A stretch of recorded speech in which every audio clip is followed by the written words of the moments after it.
Listo, doctor, disculpe. Bueno, ahora sí, la sala es toda suya. Adelante, doctor. Muchísimas gracias a las organizaciones que participan de este seminario que vamos a tratar, Psicología de la Mentira. Como ustedes escucharon, mi nombre es Aurelio Coronado. Parte de mi formación, bueno, soy psicólogo, tengo una maestría en ciencias forenses y un doctorado en psicología. Y mucho del trabajo que hemos realizado tiene que ver con la investigación de casos que involucran víctimas de graves violaciones a los derechos humanos. Ahorita explicaré un poco sobre eso. Y escribimos un texto que se llama precisamente Psicología o False Allegations, en donde hay un texto que se llama Psicología de la Mentira, en donde hablamos acerca de precisamente la problemática de las falsas acusaciones. Cuando hablo de falsas acusaciones, pues me refiero a personas que acuden al sistema de justicia a hacer una denuncia sin tener realmente la calidad de víctima, pues, ¿no? O que acusan a alguna otra persona acusándola pues de algún delito que no cometió. Primero, para poder empezar el día de hoy, quisiera hablarles acerca de algunos de los mitos de manera en general. Parte de las colaboraciones que nosotros hemos tenido tienen que ver con, les voy a mostrar, por ejemplo, el libro que escribimos que se llama False Allegations, Falsas Acusaciones. Es un texto que publicamos en el 2017, el doctor Brent Turby, el detective John Sabino, y su servidor Aurelio Coronado en el 2017 abordando el problema de las falsas acusaciones. Es decir, el problema que les acabo de mencionar, ¿no? Cuando las víctimas realmente no son víctimas y son agresoras y utilizan el sistema de justicia para evitar un castigo, para obtener una ganancia, para ejecutar una venganza, sí, simplemente, bueno, pues para mentir al sistema de justicia. Cuando hablamos de psicología de la mentira en el libro, que les digo se llama False Allegation, déjenme se los muestro para que lo vean. Acá está. Este libro lo pueden encontrar ustedes en Amazon, lo pueden buscar y lo pueden encontrar. Está en inglés, se llama False Allegations, Investigative and Forensic Issues in Fraudulent Reports of Crime. Y trata, les decía yo, de dar una panorámica general acerca de los elementos que implican las falsas acusaciones. Lo pueden encontrar ustedes. Y mucho de lo que voy a estar hablando, pues viene en el capítulo 2 que se llama The Psychology of Lying, o la psicología de la mentira, acerca de cómo muchas de las veces los sistemas de justicia, les mostraré algunos casos, utilizan la idea de que pueden detectar mentiras, utilizan la idea que pues ha sido explotada por las series, por las películas, por la ficción del CSI, y dan a entender, bueno, pues que se puede detectar mentiras. Me pregunta Luis Morales que si existe el libro en español. Existe, sí, un libro que nosotros publicamos que se llama Psicología de la Mentira, que hace la compilación de de algunos de los capítulos del libro. Al final les voy a dejar mis datos y quien quiera conseguir el libro, pues se puede poner en contacto conmigo y yo los pongo en contacto con las personas que hacen los envíos a diferentes países, ¿no? Lo pueden encontrar como Psicología de la Mentira. Y entonces este texto, bueno, pues trata sobre libros, por ejemplo, vamos a hablar un poco de simulación, del concepto de simulación, cuando las personas no necesariamente están mintiendo sobre hechos que recuerdan o que supuestamente fueron testigos o de los cuales fueron víctimas, sino que hablan acerca de supuestos síntomas, supuestos signos, supuestos trastornos que son derivados de una supuesta violencia, ¿no? Y entonces aquí estamos hablando de personas que se hacen pasar por víctimas en términos de fingir un padecimiento psicológico como consecuencia o secuela de la victimización o de una supuesta victimización, ¿no? También hablamos acerca, bueno, del fraude que se hace muchas de las veces en el ámbito médico, de seguros médicos en Estados Unidos. Ustedes saben que Estados Unidos tiene un problema muy grande, que es que no asegura y no tiene servicios accesibles para toda la población de salud, y entonces, pues al ser un gran negocio, bueno, pues se presta para que precisamente se hagan fraudes, ¿no? Entonces, en concreto, que se pongan de acuerdo el médico y él o la paciente para decir que recibieron algún tipo de atención, cobrar el dinero del seguro y pues ambos repartirse ese dinero, ¿no? También hay hablamos sobre falsos reportes de robos, hablaremos en particular, les hablaré el día de hoy, porque es un tema importante, las falsas acusaciones en custodias, en procesos de custodia y de divorcio, que yo espero, mucho de lo que voy a hablar, pues espero les sea útil con respecto a eso. Entiendo que la mayoría de las personas que se están reuniendo, pues estarán entre personas que se dedican al litigio, a ser abogados, abogadas, psicólogos, psicólogas, tal vez algún criminólogo, criminóloga. Y pues bueno, yo espero en la sesión las preguntas y los comentarios que ustedes tengan, las dudas sobre lo que ustedes están haciendo, sobre sus prácticas, y si no están trabajando en el tema, pues preguntas en general para que les quede más claro el material que les iré presentando. Falsos reportes de secuestro, falsos reportes que involucran víctimas vulnerables en particular. Por ejemplo, algún tipo de víctima vulnerable podrían ser personas que son públicas, que suelen ser víctimas de esto. Y bueno, al final, y esto se los voy a presentar, hablaremos sobre las red flags, sobre los focos rojos que suelen existir cuando hacemos investigación de este tipo de casos. Y entonces, bueno, quisiera comenzar mostrando, dice Katiuska, dice, ¿tocará el tema de la falsa acusación, el tema de violación? Sí, hablaré de manera general acerca de violencia sexual, de violación, también de abuso sexual infantil y falsas acusaciones, por ejemplo, de violencia familiar también, que es algo mucho que existe. Les iré mostrando algunos ejemplos, pero en este primer momento sí lo hablaremos pues, Sonia, y aquí creo que lo más importante es empezar a desmontar muchos de los mitos, muchos de las mentiras, muchos de las ficciones, muchas de las ficciones que existen alrededor de la psicología, de la participación forense de los psicólogos. Me dice Daniela, profesor, buenas noches, ¿tiene que ver con la psicología inversa? No, más bien lo que les voy a mostrar tiene mucho que ver con lo que le llamamos, y para que lo tenga claro, lo que nosotros hacemos es algo que le llamamos psicología forense con perspectiva de derechos humanos. La psicología forense con perspectiva de derechos humanos es una propuesta técnica, ética y metodológica que se utiliza para poder abordar las problemáticas que se presentan en el sistema de justicia. A ver si lo puedo explicar. Cuando nos estamos enfrentando a una pregunta que está haciendo un tribunal, por ejemplo, un posible caso de tortura. La tortura hay que entenderla como las personas que han sido víctimas de malos tratos, de tratos crueles, inhumanos, de tortura por parte de autoridades judiciales. Bueno, pues cuando hablamos de este tipo de fenómenos, pues es importante porque puede ser una de las preguntas del juez, ¿y qué tal que la persona miente? ¿Qué tal que no ha sido víctima de tortura, no? Y entonces mucho de lo que se tiene que hacer a partir de esto que te menciono, Daniela, se llama psicología forense con perspectiva de derechos humanos, pues supone la adopción primero, en primer lugar, de objetivos o de planteamientos del problema para poder responder esa pregunta de tal manera que dé cuenta del contexto de la situación, que dé cuenta de las condiciones particulares de las personas involucradas en el caso y que dé cuenta sobre todo de las posibles violaciones o vulneraciones de los derechos humanos de las personas que participan. Entonces, mucho tiene que ver precisamente con hacer una indagación profunda de los documentos que están asociados al caso, como puede ser el expediente, las pruebas documentales, pruebas testimoniales, otras pruebas periciales, y que, como les iré mostrando, pues nos centramos en la consistencia, escuche usted, de la evidencia con el testimonio de la persona a evaluar, ¿no? ¿Qué tanto el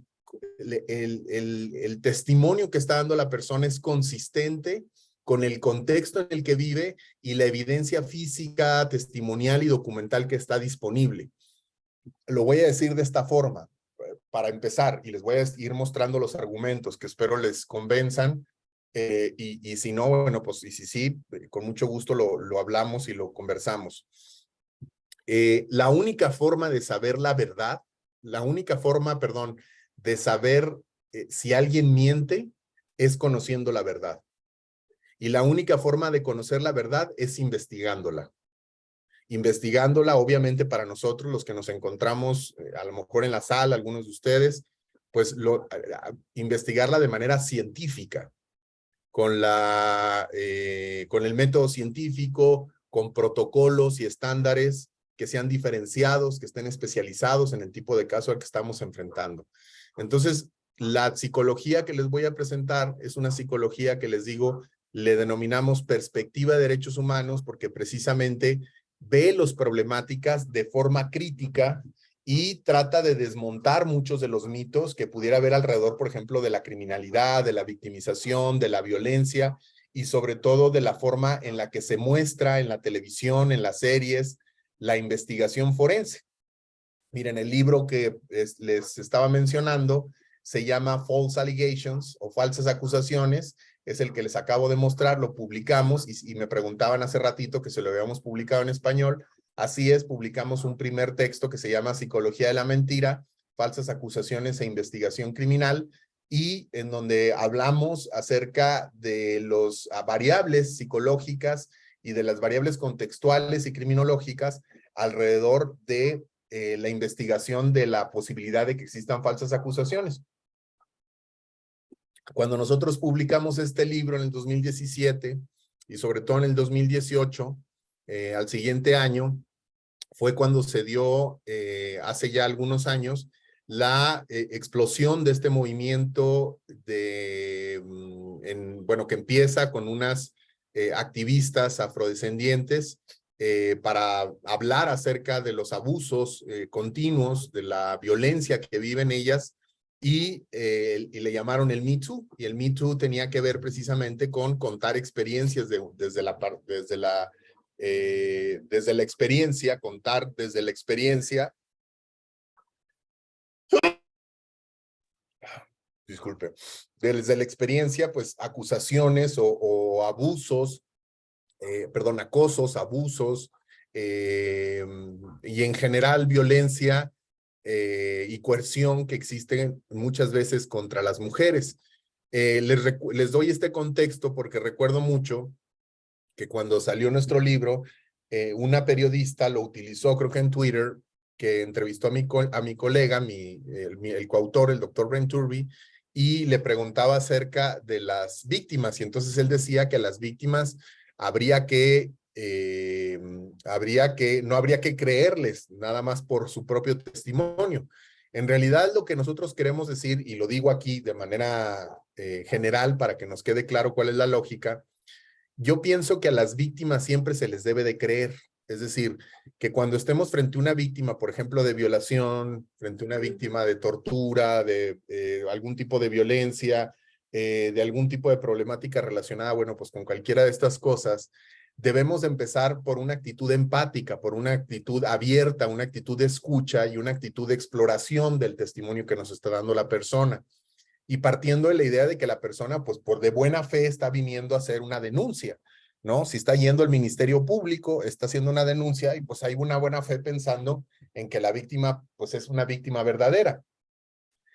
Y luego, tan le creemos, escuche usted, que vamos a ir a indagar o que vamos a investigar o que vamos a hacer una exploración más profunda de lo que nos está diciendo, investigando. Es decir, creer no implica no investigar. De hecho, creer implica investigar. Tan le creemos que hay que reunir evidencia para poder llevar este caso a juicio. Puede ser que durante la investigación nos empecemos a dar cuenta que su testimonio es inconsistente con el contexto que nos había planteado o que hay una ganancia o una motivación para poder mentir. Por ejemplo, ustedes hablaban de las víctimas de violencia sexual y decían ustedes que si íbamos a hablar de ello. Bueno, algo que es muy importante es entender que las víctimas... de momento. Hay que entender que puede ser que estén mintiendo, pues, pero eso no quita que no le creamos cuando estemos haciendo la entrevista. Después, cuando veamos que la evidencia probablemente no existe o que hay motivaciones, pues entonces ya podemos empezar a pensar en una falsa acusación. Pero de entrada se investigan las cosas, perdón, se investigan todos los casos igual.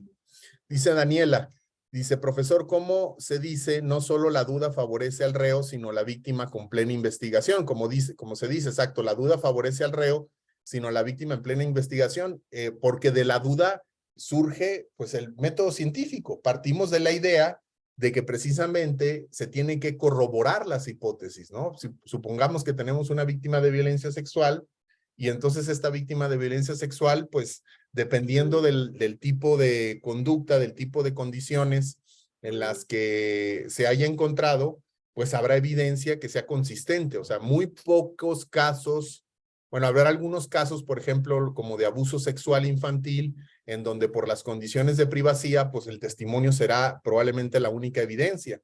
Pero, por ejemplo, podemos tener un caso en donde el testimonio, como yo he tenido algunos casos, no es de la víctima. Recuerdo un caso de un niño, creo de 7, 8 años, que estaba en una escuela primaria, en el segundo, tercer grado, en edad escolar, pues, y hubo una persona, un fraile, porque esta era una escuela de tipo religiosa, que fue acusado de violencia, de abuso sexual en contra de algunos niños. Y entonces este niño en particular, pues él nunca dijo que había sido víctima de abuso, pero la mamá sospechaba, dice, es que yo sospecho que él ha sido víctima de abuso, y lo sospechaba porque el hermano fue el que le dijo que supuestamente él lo había comentado en algún momento. La verdad es que él en diversas ocasiones dijo que no es cierto, que él nunca había sido, que él sabía que había otros niños que habían sido abusados, pero que él en particular no había sido. Y aún así, la madre lo lleva, aún así lo presenta ante el sistema de justicia, aún así se presenta a ella como víctima, porque ven muchas de las veces, algunas falsas acusaciones están relacionados con esa motivación, pues con personas que tienen otra agenda, que tienen otras motivaciones, a veces psicológicas, como en términos de poder, de que no entienden sobre sexualidad o de que no entienden sobre que un niño, pues, cuando dice no, pues es muchas veces no. Cuando dice sí, es muy probable que sí. Es decir, los testimonios de niños deben de ser considerados, sobre todo en edades pues muy pequeñas, como evidencia importante, pero sobre todo tenemos que ver el contexto en el que se está recogiendo esa evidencia, si la entrevista ha sido hecha de manera adecuada, si el niño presenta otros indicadores, si existe en algún contexto o alguna motivación por parte de las personas que están alrededor del niño para que el niño hable de alguna u otro lado. Y entonces, hablando de violencia sexual, pues es lo mismo, y ahorita les voy a mostrar algunos elementos. La realidad es que el problema de las falsas acusaciones y de la investigación forense, particularmente en Latinoamérica, pues tiene que ver con que la investigación judicial en general es deficiente, ¿no? Por lo regular, bueno, estoy hablando de Estados Unidos y Latinoamérica, ¿no? Que es donde yo tengo experiencia, pero por ejemplo en México tenemos algo que se llama la crisis forense. Y la crisis forense se refiere pues a las deficiencias profundas que tienen los peritos, las peritas a la hora de hacer investigación. No tienen materiales, no son suficiente personal y no tienen la capacidad técnica. Muy poca capacitación se da de manera adecuada que sirva pues para poder hablar en términos de evidencia bien sustentada o de investigación completa. Hay mucha ignorancia con respecto a la violencia. Por ejemplo, en México, solo 1 de cada 20 víctimas de tortura es sometida a un examen médico oficial. Es decir, no habrá evidencia, pues, en estos casos. Y entonces, la ausencia de evidencia es también evidencia. La ausencia de investigación, perdón, es también parte de la evidencia. No se puede confiar en toda la investigación, se tiene que ver de manera crítica. Por ejemplo, en México hay una impunidad en delitos sexuales. El abuso sexual solo el 5% recibe algún tipo de sentencia, el acoso sexual el 3% y la violación 8%. Entonces estamos hablando de muchas víctimas que sufren violencia sexual y que simplemente no hay ninguna consecuencia para los agresores o que las víctimas no son creídas, pero independientemente, como les decía, de si se le cree o no a la víctima, lo más importante es hacer la investigación del caso. Lo más importante es hacer una indagación de los hechos de tal manera que permita pues tener datos que se puedan utilizar para hacer conclusiones forenses y presentarlas durante juicio. Vamos a empezar con un estudio que se hizo por allá de los principios de los años de este siglo, estoy hablando de 2005, 2006, según recuerdo. Se hizo una investigación a nivel global en diferentes países, incluyendo Latinoamérica, Canadá, Estados Unidos, Europa, creo que la India también. Bueno, se hizo en diferentes contextos y básicamente autores como clásicos que han estudiado el tema del engaño y mentira, como Di Paulo, como Vigir, como, bueno, pues como otros tantos. De Paulo tiene su hija que también hace investigación. Estaban viendo cuáles eran las variables que las personas pensaban, escuche usted, las personas pensaban, hacían o les ayudaba a detectar mentiras. Y entonces le preguntaron a jueces, le preguntaron a psicólogas, les preguntaron a policías, les preguntaron a personas que decían ellos que podían ver la mentira, que por tanto, de tanto a trabajar en el tema, digamos, judicial, pues ya ellos podían ver la mentira, ¿no? Y entonces les preguntaron cuáles eran los indicadores que ellos veían. Y para sorpresa de los investigadores, se dieron cuenta que en diferentes partes del mundo tenían las mismas ideas con respecto a cuáles eran estos indicadores. ¿Y cuáles fueron estos indicadores? Bueno, primero, desviar la mirada. Y a ver, importante, vea usted bien la diapositiva. Estas son creencias sobre la detección de mentira. La investigación nos ha dicho que estas son creencias que no están basadas en la realidad, que no se puede detectar mentiras con ninguna de estas. ¿Por qué? Porque estas conductas se pueden dar de la misma manera en contextos en donde la persona, por ejemplo, esté muy nerviosa o simplemente sea parte de su expresión o haya otras variables que no necesariamente estén asociados con mentir. En concreto, la gente cree, algunos incluso profesionales piensan que se puede hacer detección de mentira basado en lenguaje no verbal, por ejemplo, que es como una de las ideas más comunes que yo me he encontrado en el ámbito forense. No digo que el lenguaje no verbal no sea una área de estudio interesante y de hecho bien importante dentro de la psicología. Hay textos como el de Flora Davis que se llama El lenguaje del cuerpo. Están los trabajos de Vigir sobre interrogatorio y activación y comportamiento, pero ninguno de estos tiene validez o es suficiente como para hablarlo en términos forenses, pues. ¿Por qué? Pues porque precisamente la literatura así lo marca. Y entonces, por ejemplo, habrá personas que piensen que desviar la mirada, por ejemplo, cuando se le está hablando, cuando no quieren ver a los ojos, es un indicador. Ese fue el primero que dijeron, es que cuando no te ve a los ojos es una indicador de que mienta.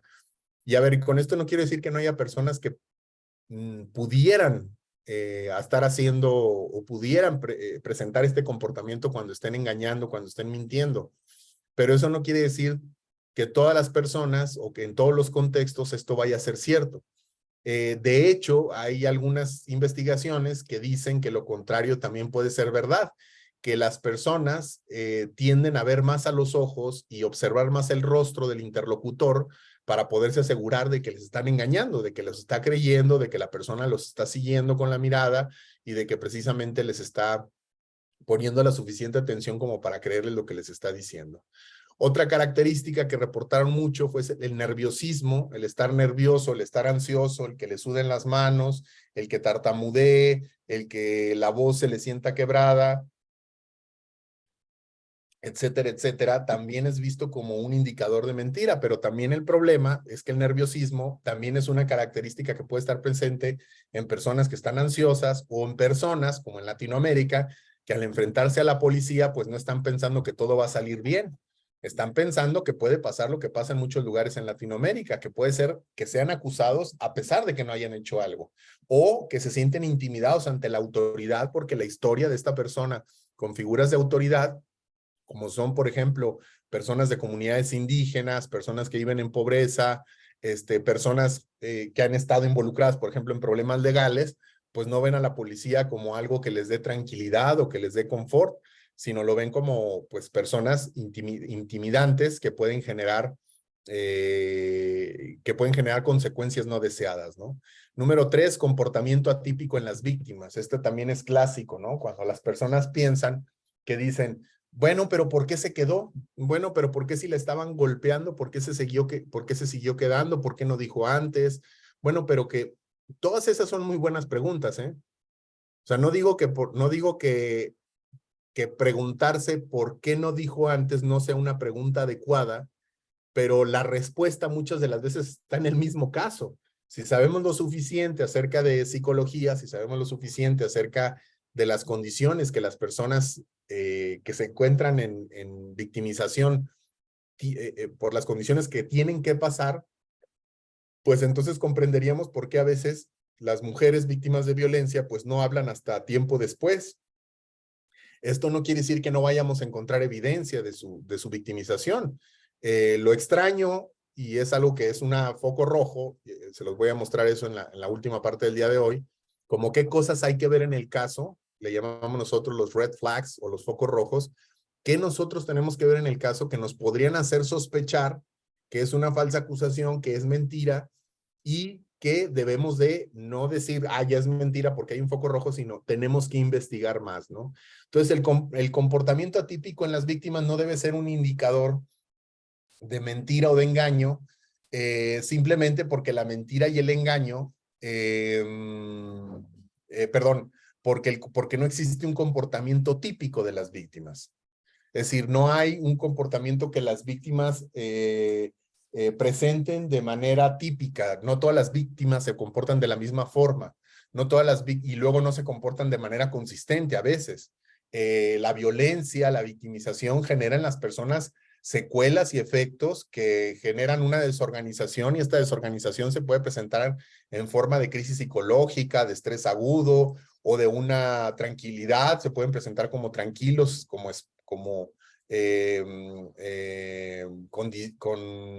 una distimia, es decir, puede parecer que se presenten, puede hacer que se presenten de formas distintas, y que no se comporten como tú esperas no quiere decir que estén mintiendo.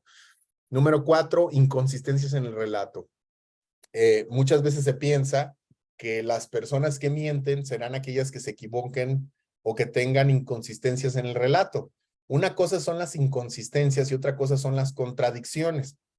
Las contradicciones es un indicador o es un foco rojo al cual debemos estar atentos, pero esas contradicciones, si no se resuelven, conociendo más a la persona, conociendo más el contexto lo explicaría, pero si después de revisar la evidencia, después de revisar los datos, después de revisar el testimonio y ver la consistencia de la información, pues si estamos viendo que no es consistente y que las contradicciones no se sostienen, pues entonces ahí es donde podemos empezar a sospechar que la persona o está mintiendo o que tiene algún tipo de condición que no le permite relatar los hechos como realmente sucedieron. Cuando hablamos de la inconsistencia del relato, pues nos estamos refiriendo a ciertos errores. Muchas veces, y esto es muy común, las personas que dicen la verdad tienden a un poco culparse de los hechos, tienden un poco a perdonar al otro agresor o verle puntos positivos, y por lo regular los que mienten tratan de mantener una imagen completamente negativa de su supuesto agresor, ¿no? En todas las áreas era una mala persona, en todas las áreas me estaba haciendo daño, en todas las áreas de la vida constantemente me hacía cosas. ¿Por qué? Porque lo que es el engaño y la mentira, muchas de las veces el objetivo que está detrás de la mentira es desprestigiar o es atacar a una persona. Y entonces cuando existe esta animadversión en contra de la persona, que uno pensaría, pues las víctimas claro que lo van a tener con sus agresores. No necesariamente, las víctimas viven la agresión de manera diferente. Existen, por ejemplo, conceptos como el famoso adaptación paradójica a la violencia, en donde las víctimas en realidad disculpan a sus agresores, en realidad mantienen relación con el agresor, y a pesar de que la relación es desigual en relación en donde el agresor pues constantemente es violento, constantemente está buscando meter el pie, generar obstáculos a la víctima, y la víctima ve esto pues como parte de una dinámica que la ha normalizado. Esto es más común que cuando lo vemos al revés, ¿no? Cuando las víctimas completamente se sienten empoderadas y dicen, ahora sí, en contra de este agresor, es lo peor que me ha pasado. O sea, hay víctimas que pueden llegar a ese nivel de conciencia, pero no es típico ni atípico, pues. O sea, hay personas que reaccionan diferente a la hora de denunciar y qué representa para ellos la denuncia. Y entonces la inconsistencia del relato pues tiene que ver a veces con que no comprenden muy bien lo que ha sucedido, o que la memoria puede ser que les esté fallando, o muchos otros elementos. De hecho, lo más común, es más común ver que un relato que es consistente constantemente, más bien sea producto de una fabulación, se le va a llamar, que ha sido pues diseñada y construida para poder mentir y para poder engañar, pues. Es decir, cuando dos personas se ponen de acuerdo para decir la misma mentira, pues, ¿no? Y entonces la mentira va a tener muchas coincidencias y siempre van a repetir exactamente el mismo relato. Van a tratar de que el relato sea consistente porque saben que está mintiendo.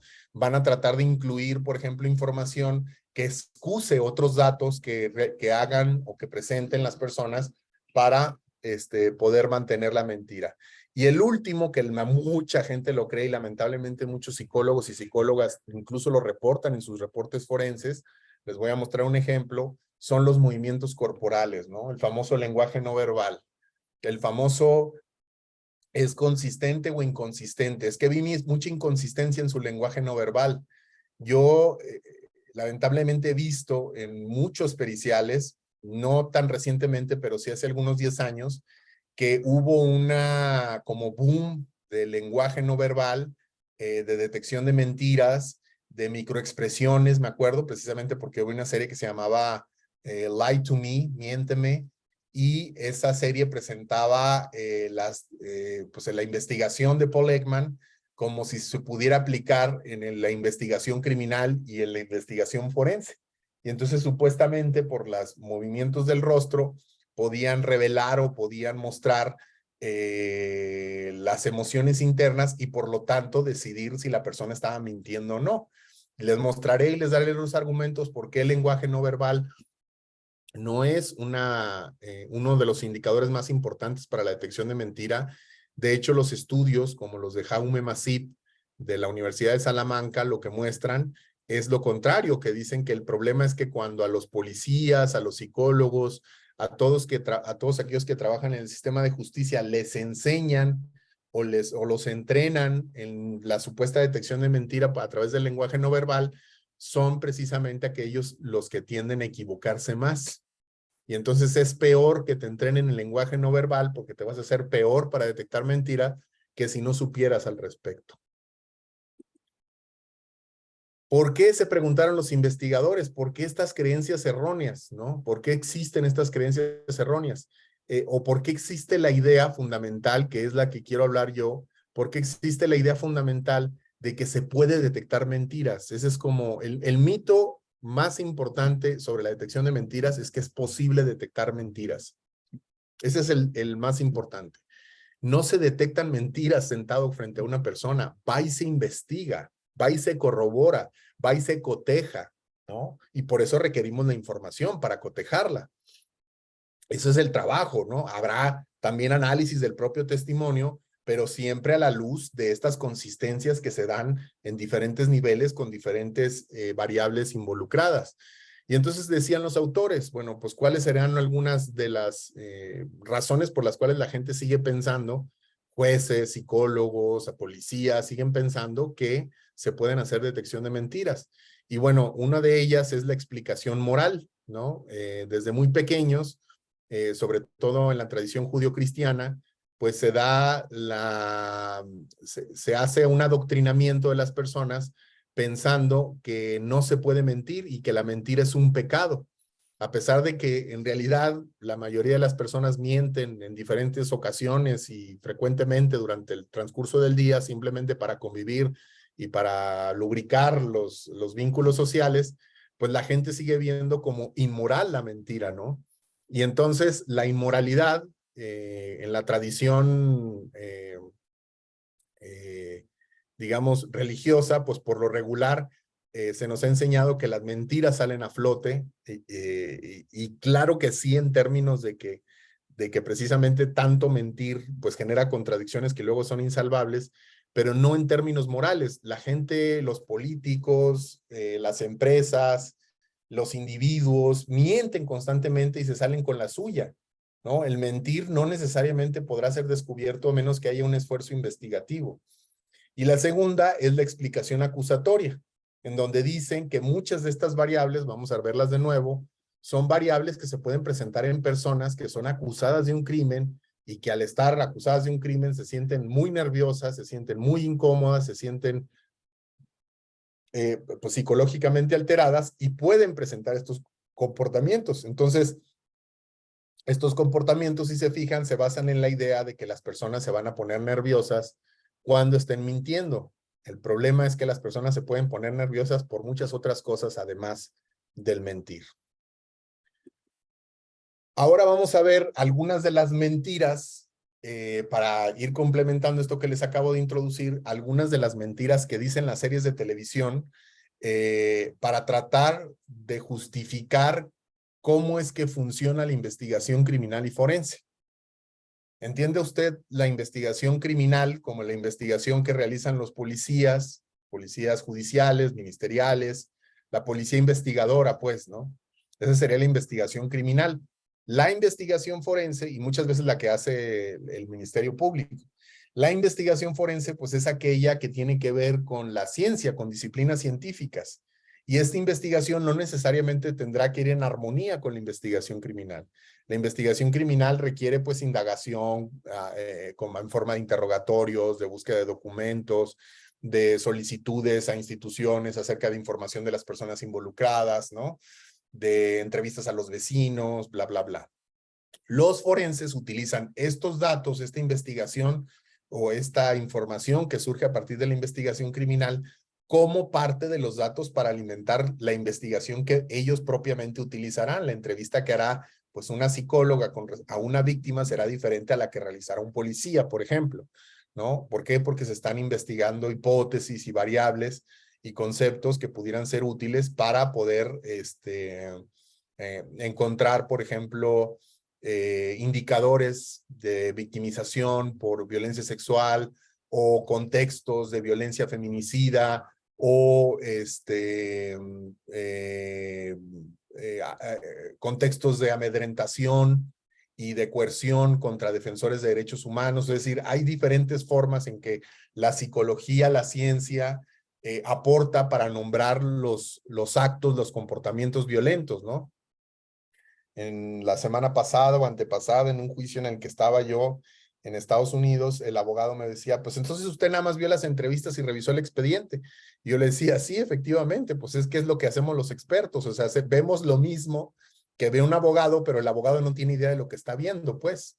El abogado parte del sentido común, ¿no? Y el sentido común muchas de las veces es el peor sentido de todos, porque el sentido común está hecho de mitos. El sentido común está hecho de malentendidos. El sentido común está hecho de ideología. ¿Qué es la ideología para introducir este segundo tema? La ideología es un concepto que se utiliza en el contexto de las ciencias sociales como un objeto de estudio sobre las narrativas, sobre las ideas, sobre los discursos, sobre las prácticas que generan una historia o que generan una visión o una mirada sobre ciertos fenómenos sociales o naturales, ¿no? Entonces la ideología es qué historias creemos sin dudar, ¿no? qué partes de nuestra identidad están consolidadas como si fueran paradigmas de verdad, pero en realidad son constructos sociales e ideológicos que hemos asimilado como parte del proceso de culturación. Y entonces la ideología es, por ejemplo,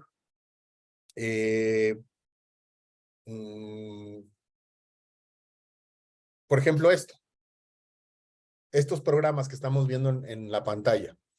Están viendo ustedes el famoso CSI Las Vegas, ¿no? Uno de los programas que seguramente algunos de ustedes han visto, que transmiten por televisión por cable, que son este equipo de super investigadores forenses que están al servicio, dicen, de la justicia. Y entonces estos lo que hacen es procesar la escena del crimen, llevarla al laboratorio, interrogar a testigos, y finalmente presentar esa evidencia ante el sospechoso, y el sospechoso, bueno, pues acaba muchas de las veces confesando.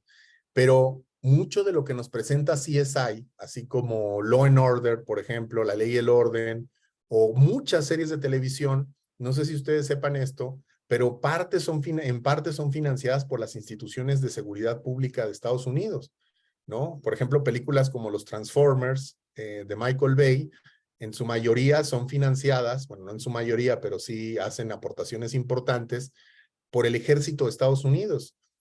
Series o reality shows sobre policías como La Ley y el Orden, pues son escritos muchas de las veces por ex policías, o participa la policía como parte de la propaganda de mostrar a las instituciones de seguridad pública y de investigación criminal de Estados Unidos como super policías, superpotencias que no se equivocan en ningún momento.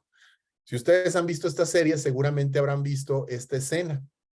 Esta es una escena clásica que pasa en las series de CSI, ¿no? En donde sientan o sea, siempre en el capítulo, si se fijan,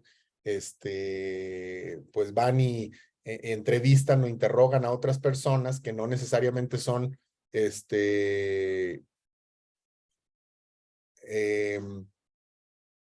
son culpables, y durante el capítulo van entrevistando a varias personas y todos parecen culpables, ¿no? Y por lo regular, por ahí del minuto 15 al minuto 20 de la serie, entrevistan al verdadero asesino y luego lo descartan, y luego como al minuto 35, 40 atrapan a otro y lo meten a la cárcel, y los mismos investigadores de CSI dicen, no, es que él no es, porque la evidencia no es consistente, ¿no? Y entonces al final, casi siempre, pues resulta que sí, efectivamente no era él, sino que era otro que lo sientan en la serie y le presentan la evidencia. ¿Y se acuerdan que siempre pasa en este tipo de casos? ¿Sí? ¿Qué es lo que pasa cuando le presentan la evidencia a los malosos? Bueno, pues empiezan a confesar y empiezan a decir, pues sí, estaba harto de mi hermana que iba a tener la herencia, o pues sí, lo hice y lo volvería a hacer, o lo que sea, ¿no? Acaban confesando porque la evidencia es tan clara, según el CSI, que las personas acaban diciendo la verdad. Bueno, pues la realidad es otra. La realidad es que, por ejemplo, en diferentes partes de Latinoamérica, yo hablo del caso mexicano, yo me dedico a esto, al tema de la investigación de casos de tortura, pues lo que dice hay más de 50,000 efectivos que estuvieron participando en temas de tortura. Es decir, cuando en la televisión nos muestran, en la televisión, fíjese cómo usted dice la policía, atrapamos a un criminal ayer y hoy ya dijo que sí, efectivamente había sido. Si usted escucha una noticia como esa, o usted ve eso, pues usted le está creyendo a CSI que así funciona la justicia. Si una persona tiene una defensa adecuada de inmediato, que es su derecho, pues de inmediato se quedaría callado y de inmediato diría, pues pruébenmelo.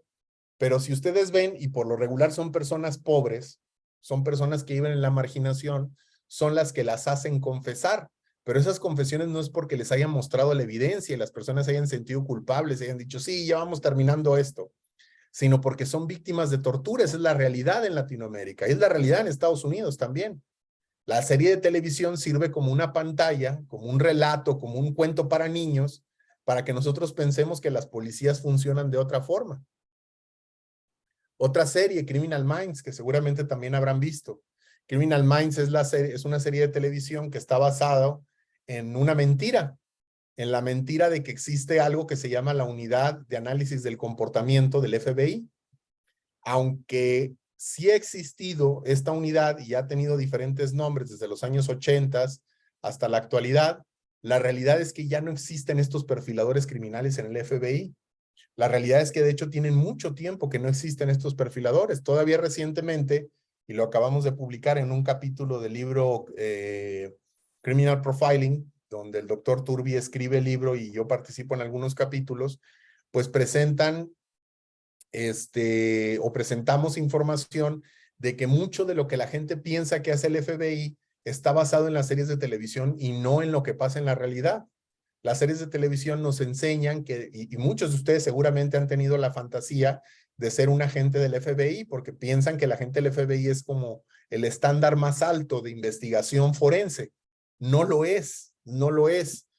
No digo que el FBI no haga cosas importantes, por ejemplo, en términos de investigación de corrupción o de desvíos financieros o terrorismo o a lo mejor algunas otras áreas. Pero en el área de perfilación criminal, la idea de que tienen psicólogos y criminólogos que van e investigan asesinos en serie es simplemente fantasía.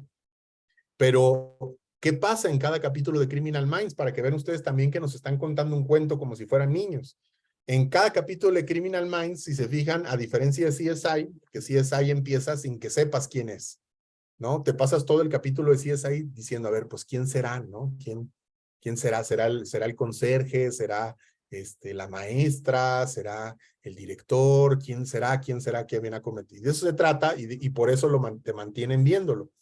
En caso de Criminal Minds, al principio te enseñan al asesino, te enseñan al monstruo, porque Criminal Minds se trata de que los asesinos en serie son como monstruos, son como personas completamente diferentes a los ciudadanos comunes y que tienen traumas psicológicos de la infancia, que tienen perversiones, y al principio del capítulo casi siempre se ve cuando están cometiendo sus crímenes, ¿se acuerdan? Y entonces al principio se ve como, no sé, engañan a una víctima y la llevan a su departamento y ahí mismo, bueno, se dan cuenta que van a ser víctimas de un asesino en serie.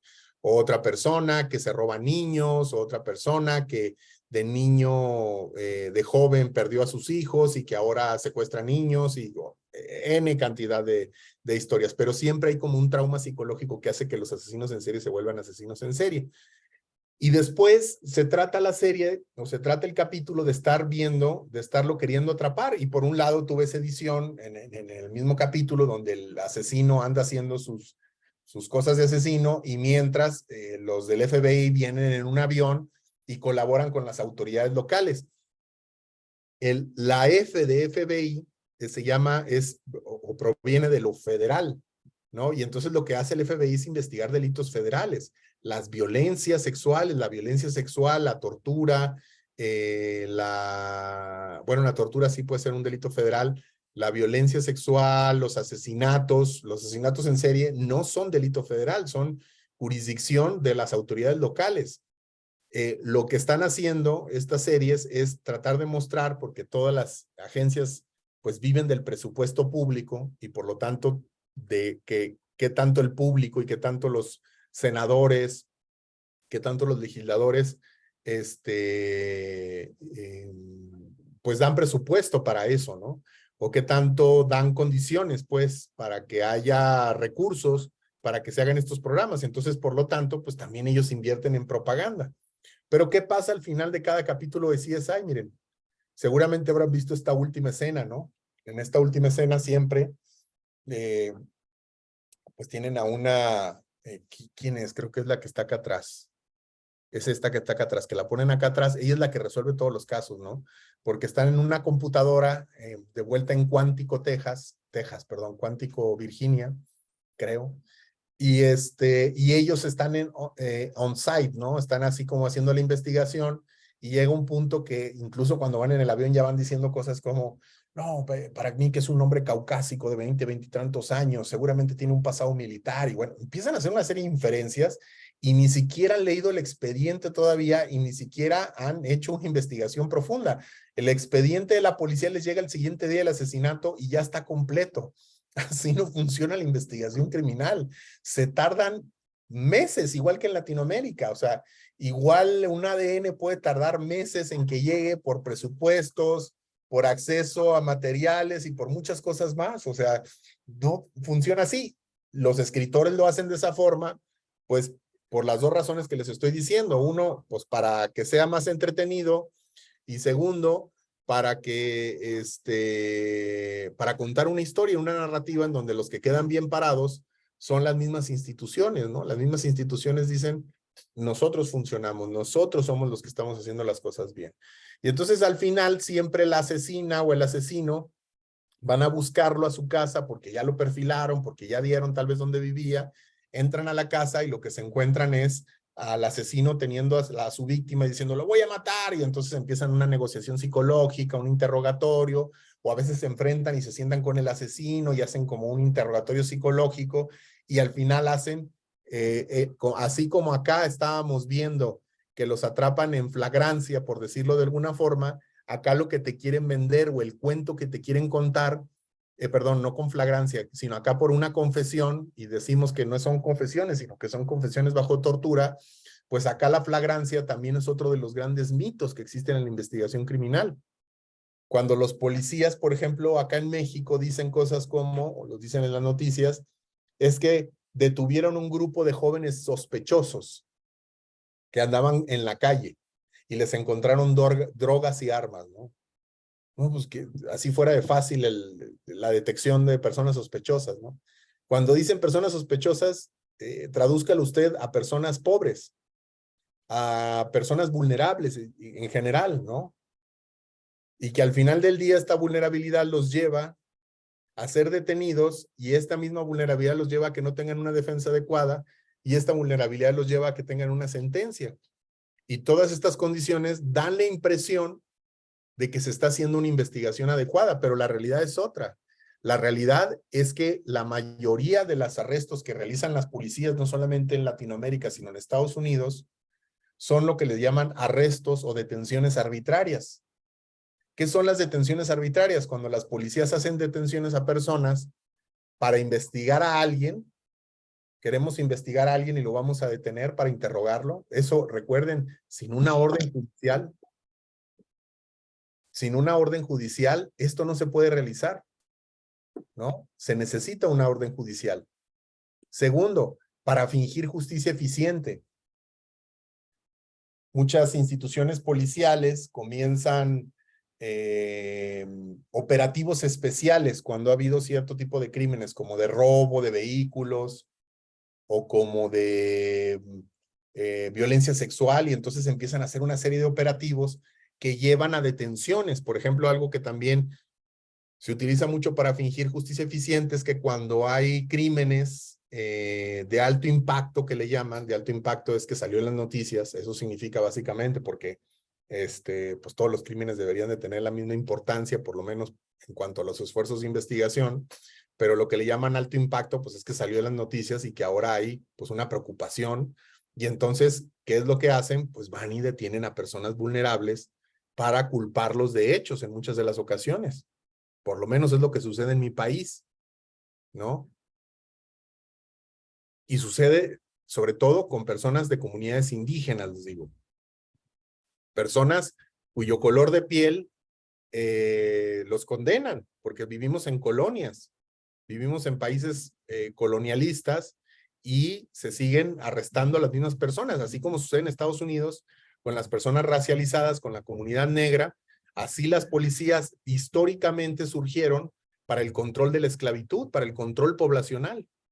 Y entonces eso lleva a que las policías no estén ahí muchas veces para cuidar a la ciudadanía. Y cuando digo las policías me refiero a las instituciones, porque hay muchos individuos que tienen la vocación, porque hay individuos que tienen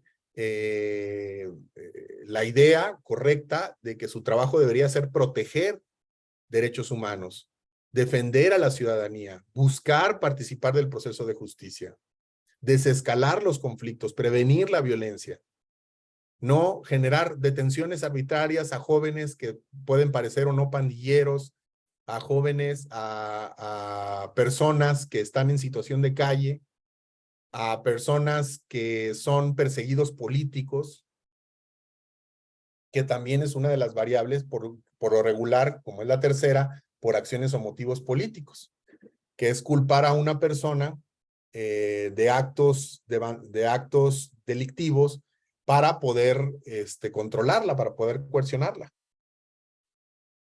En mi país también le pueden pagar a policías para que detengan a personas, porque recibieron dinero. Y finalmente, pues por extorsión.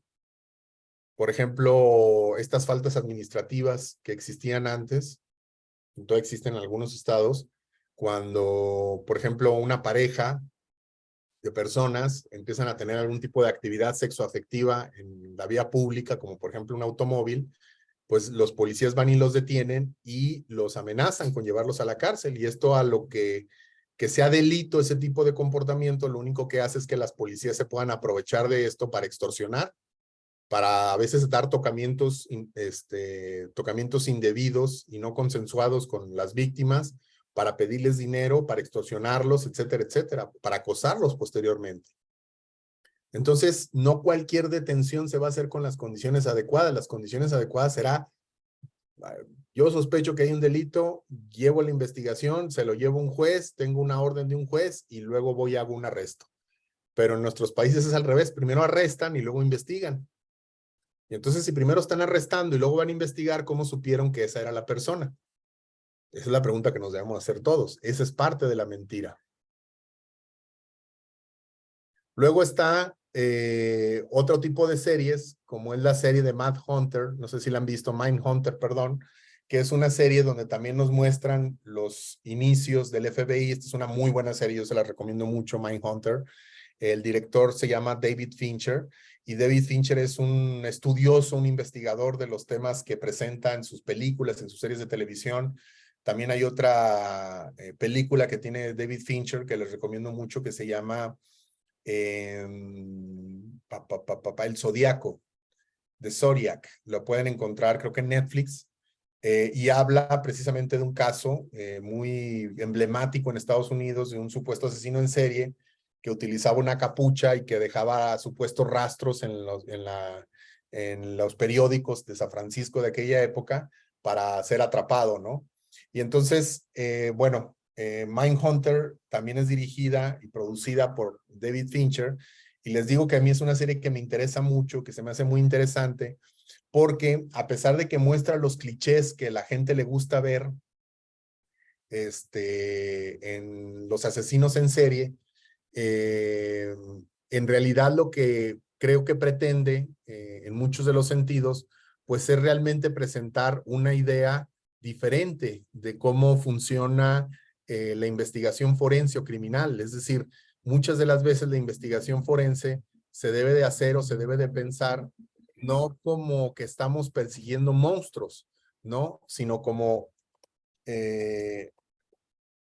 hay una escena, de hecho, déjenme se las pongo porque creo que nos sirve. Hay una película que dirigió el mismo director, se llama, les decía, David Fincher, él, y la película se llama Seven, Los Siete Pecados Capitales. Y yo recuerdo cuando vi Seven hace muchísimos años, porque creo que se estrenó por allá del 97, 98, yo era, creo que ni siquiera tenía la mayoría de edad en ese momento. No, ya la tenía, creo que fue antes, tal vez fue el 96. Nos presenta a este par de policías en esta película. Si no la han visto, véanla, les la recomiendo mucho. Habla sobre un asesino en serie, un súper asesino en serie, ¿no? Un asesino como tipo Saw. No sé si vieron Saw, esta película ¿cómo le llaman? Algo del miedo, no me acuerdo. Pero básicamente es un asesino que les pone como trampas a sus víctimas y les pone como dilemas morales porque estaban, no sé, se habían entregado al pecado, etcétera, etcétera. La película, cuando la ves la primera vez, y yo cuando la vi cuando era muy joven, a mí lo que me impresionó era el personaje de Brad Pitt, que este es Brad Pitt, era un detective joven que estaba tratando de atrapar al asesino en serie, y luego está el detective que está a punto de retirarse, que es Morgan Freeman, y ambos ya para este momento de la película ya han tenido algún tipo de experiencia juntos investigando, y tienen una conversación que en su momento a mí me pareció pues una conversación interesante, pero no lo interesante que me parece ahora.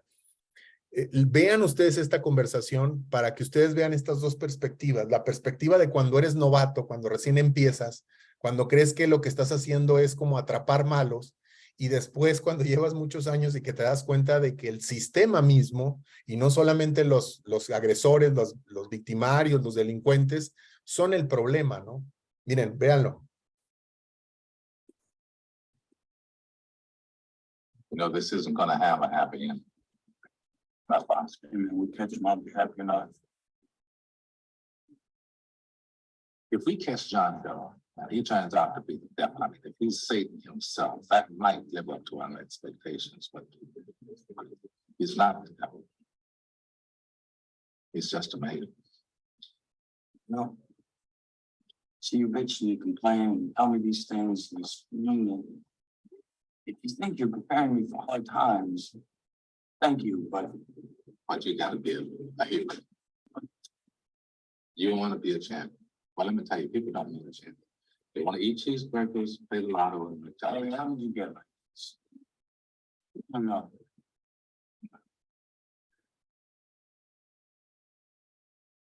One thing I say that.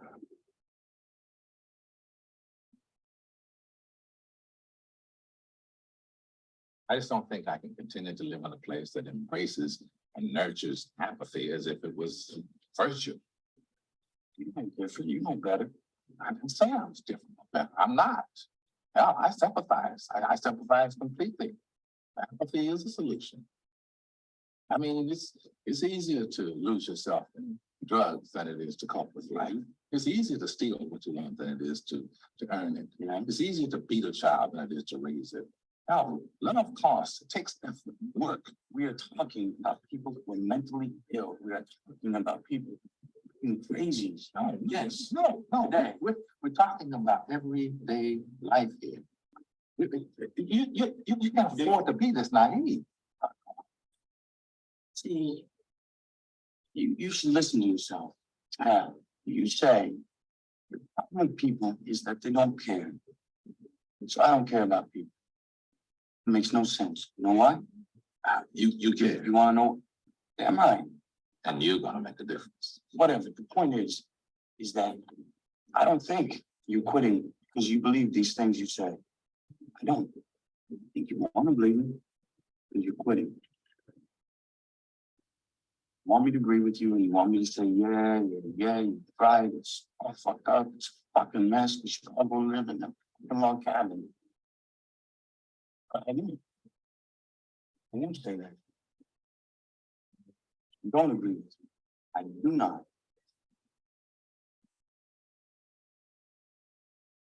And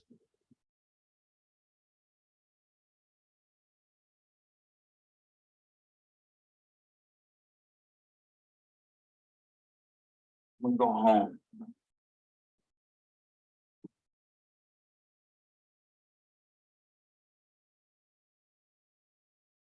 Thank you, Bill.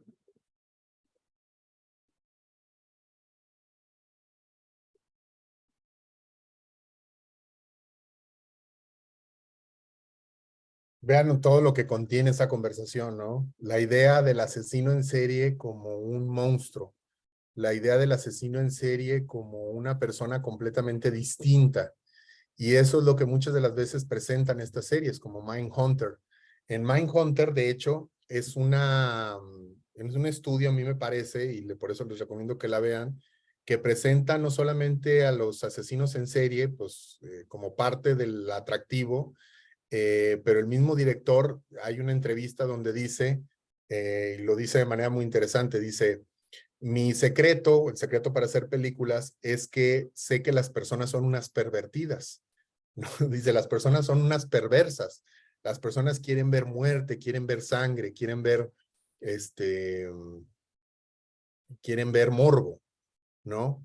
Y yo los atraigo con eso, con el morbo, y luego les enseño las cosas que a mí me interesan, las cosas que a mí me parecen importantes, como por ejemplo la naturaleza humana, la maldad, la toma de decisiones, la identidad, etcétera, etcétera. Y entonces películas como El Zodiaco, películas como Seven, te tratan de mostrar estos elementos que por lo regular se presentan en el cine y la televisión de los asesinos y los policías como héroes, para luego distorsionarlos, para luego enseñarte, por otro lado, pues que estas son personas al final del día y los peritos son personas, y entonces a la hora de investigar cometen muchas veces los mismos errores. Noten ustedes, por ejemplo, cómo en esta serie, bueno, y mucho de lo que decía el FBI, se basó todo en hacer entrevistas a asesinos en serie. Y muchos de los que hacen investigación forense creen que ese es el trabajo, ¿no? Andar entrevistando asesinos. Y entonces el que entrevistó al asesino más despiadado es el que va al Congreso a dar su conferencia y hablar pues de los supuestos hechos o de los supuestos actos psicológicos de un agresor serial. En realidad, en la investigación forense real, lo que hacemos es investigar víctimas, revisar evidencia, ver consistencia, y en la mayoría de los casos no será un secreto o un misterio quién cometió la violencia, sino más bien será evidente, pero será a partir del trabajo, como decía Morgan Freeman, a partir del esfuerzo, es encontrar esa evidencia. Esto, por ejemplo, ya pasó acá en México, en Juárez. En México, por ejemplo, hubo un fenómeno durante los años 90 que le llamaron las muertas de Juárez, que eran cuerpos que se encontraban en diferentes partes del desierto de la frontera con Estados Unidos. Y entonces lo que las autoridades empezaron a decir es que esto era producto de un asesino en serie que estaba cruzando la frontera y que estaba escogiendo a mujeres con las mismas características y las asesinaba. Bueno, pues resulta que años después, y después de que llegara este caso a la Corte Interamericana de Derechos Humanos y que hubiera una sentencia al respecto y que muchas investigadoras, sobre todo académicas, hicieran indagación de lo que sucedió en aquella época, pues empezaron a decir, no, es que resulta que no había un asesino en serie, sino que distintas mujeres, por tal vez las mismas razones, eran asesinadas por distintos agresores. En concreto, eran asesinadas por sus esposos, sus parejas, sus jefes, desconocidos, el crimen organizado, tráfico de personas. Y entonces era más fácil para la autoridad contarte la historia de niño, la historia infantil de que había un asesino en serie. Entonces, mucho de lo que se piensa sobre la investigación criminal, por ejemplo, sobre los asesinos en serie, es una mentira. Noten entonces que para poder detectar mentiras o hacer investigación, lo primero es que nos tenemos que deshacer de las mentiras que nosotros nos hemos creído. Por ejemplo, esta es una entrevista, déjenme se las muestro porque seguramente ustedes no la conocen. Es una entrevista con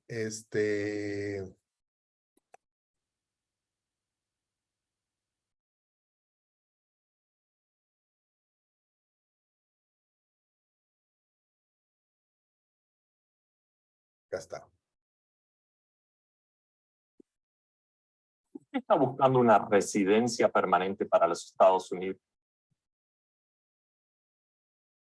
Miren, vamos a ver esta entrevista que les estoy mostrando en pantalla. El feminicida confeso de Catepec ante un médico legista de la Fiscalía Mexiquense y que se dio a conocer hoy es muy inquietante. Juan Carlos N. quiere agradar a quienes lo interrogan. Les manifiesta incluso respeto. Al dirigirse a ellos los llama patrones. Quiere colaborar, explicarse, hablar de él y de su historia. Un accidente en la infancia donde se golpeó la cabeza y el abandono de una de sus parejas son narrados como episodios épicos, premonitorios. Juan Carlos N. no muestra ningún arrepentimiento y advierte que si lo dejan salir, seguirá matando mujeres porque las odia. Con información de Arturo Sierra. Y prefiero que mis perritos coman carne de esas mujeres a que ellas sigan respirando mi oxígeno.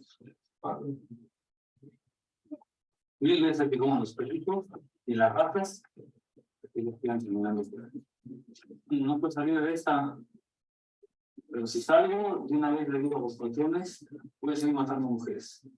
Uno, porque a veces no me deja la comida. Dos, por el odio. Y tres, que sigo haciendo una necesidad toda.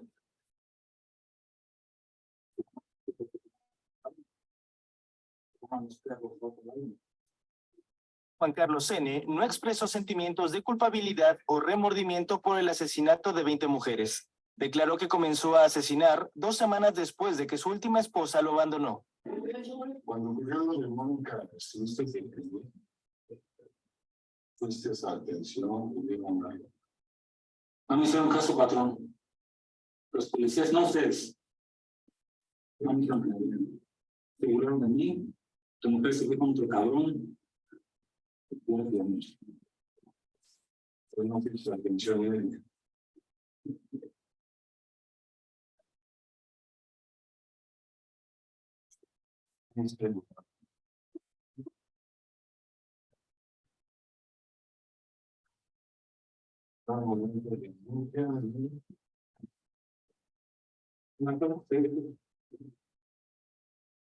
Le dije, si yo no fui feliz en ese momento, no hay más.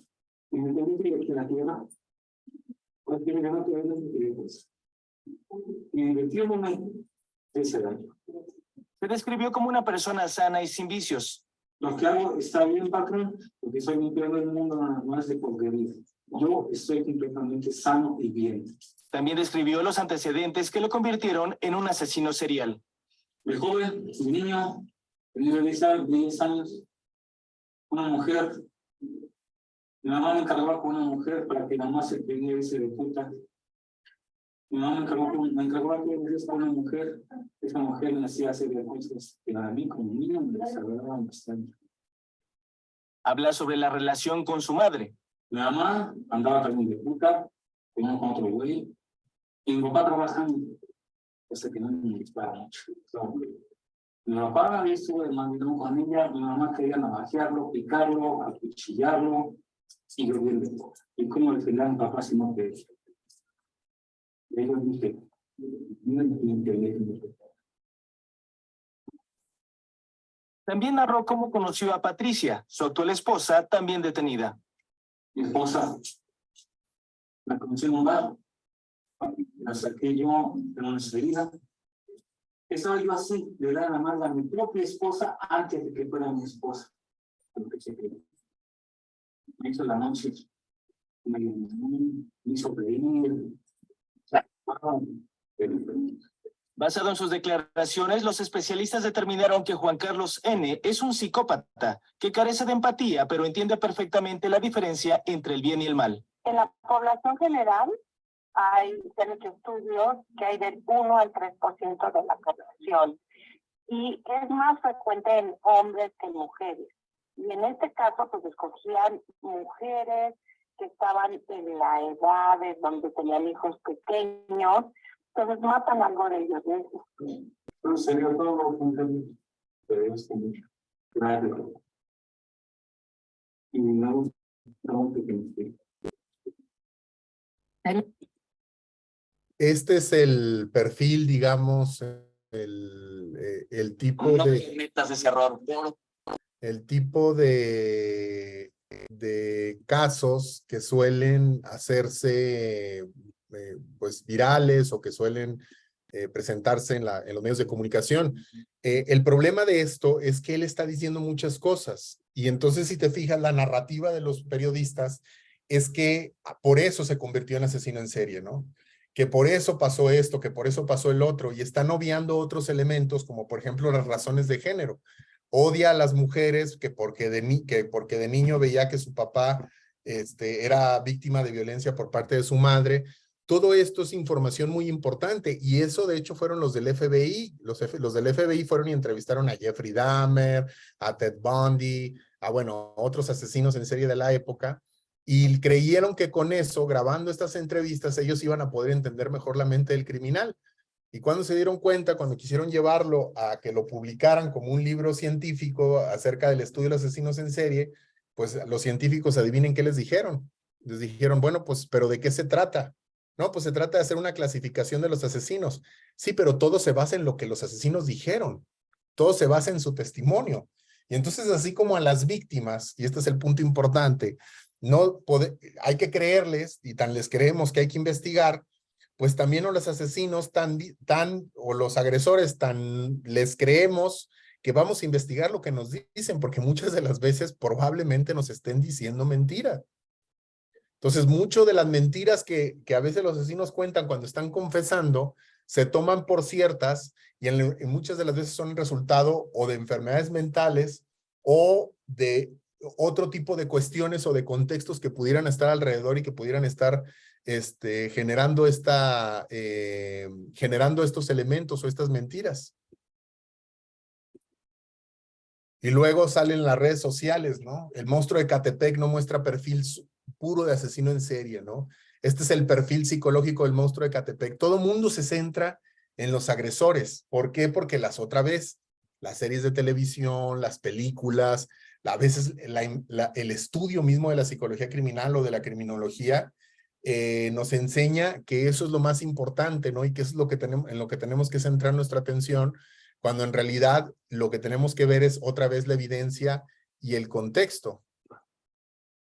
Y finalmente, para terminar con esta evaluación de los diferentes métodos supuestamente para detectar mentiras, está el famoso lie to me, ¿no? El famoso lie to me que dice que las microexpresiones, que que si analizamos el rostro de las personas, sus gestos, sus posturas, bueno, en este caso las microexpresiones nada más en el rostro, vamos a poder detectar mentiras. Bueno, pues resulta que no es cierto, por ahí no va tampoco, ya se los decía al principio de la plática del día de hoy. No es por ahí. No se trata, pues, o sea, lo que quiero evitar es esto. La investigación no resulta o no se hace solamente sentado enfrente de una persona a ver si le vemos la verdad, le vemos la mentira. La investigación en realidad tiene que ver con la consistencia de toda la información, pero sobre todo del entendimiento de la realidad, del contexto de las personas que están siendo investigadas. Vamos a ver ya en esta última parte de la sesión del día de hoy algunos conceptos que pueden ser útiles para sus periciales, que las pueden utilizar ustedes para poder hacer presentación de investigación forense. Primero vamos a hablar del concepto de veracidad. Dice Luis Morales, pero el lenguaje corporal y el análisis del rostro es un indicador. Sí, pero el problema es un indicador de qué. O sea, claro, es un indicador, pero ¿qué indica? ¿Qué indicaría, Luis? Indicaría que una persona esté incómoda, a lo mejor, o a lo mejor indicaría que una persona está ansiosa, o a lo mejor indicaría que una persona se encuentra estresada. Y como dices tú, probabilidad de mentira, pues sí, pero dentro de las otras probabilidades, ¿cómo vas a saber que ese indicador específicamente es sobre eso? Ese es el problema. O sea, el problema es que se cree que los indicadores o que un indicador se basa única y exclusivamente en detectar algo en particular, cuando en realidad hay muchas posibilidades. Por ejemplo, cualquier indicador que me digas, que se rasque la cabeza, que haga, por ejemplo, algún tipo de expresión emocional, todos esos no. Exacto, y como puede que sí, puede que no, ¿para qué lo utilizamos? No es lo más adecuado. Lo más adecuado es ver la consistencia de todo el problema. Dice, pregunta Rommel, ¿el silencio puede ser un indicador de verdad o mentira? Mira, interesante pregunta. El silencio es considerado a nivel judicial, dependiendo, no hablo del contexto de una entrevista psicológica, ¿no? Sino más bien hablo en el contexto de por ejemplo, de una audiencia judicial. En el contexto de una audiencia judicial sí podría ser considerado el silencio como como un decir sí, pues, ¿no? Como básicamente asentir. Y entonces tú lo hiciste, cuando te quedas callado, pues se supondría que eso podría ser considerado como una muestra de que efectivamente lo hizo. Dice Luis Morales, ¿no es científico? Sí, no, es que lo científico, a ver, lo más importante de lo científico es la consistencia de la información. La consistencia de la información implica revisar diferentes elementos y no solamente uno. Entonces no nos podemos basar únicamente en el puro lenguaje no verbal o en el puro hay diferentes formas de verlo. Vamos a ver estos conceptos para que les puedan ser útiles. Número 1, la veracidad. ¿Qué es la veracidad? Cuando les pregunten sobre la veracidad es la correspondencia entre el testimonio y los hechos analizados desde la evidencia. Es decir, cuando nosotros conozcamos los hechos a partir de una reconstrucción criminal, a partir de una indagación profunda de la evidencia, a partir de la revisión de la consistencia,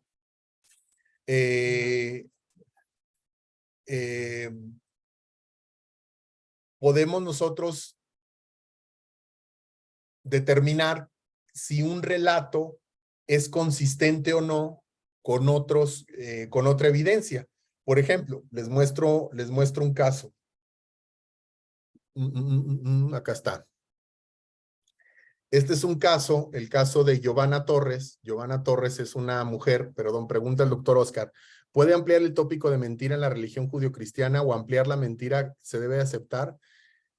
Lo que decía sobre la religión judio-cristiana, decían ellos, los investigadores, los que hicieron esta investigación para ver qué tipos, por qué la gente pensaba que la mentira se podía detectar, ¿no? Y muchas de las veces se dieron cuenta que era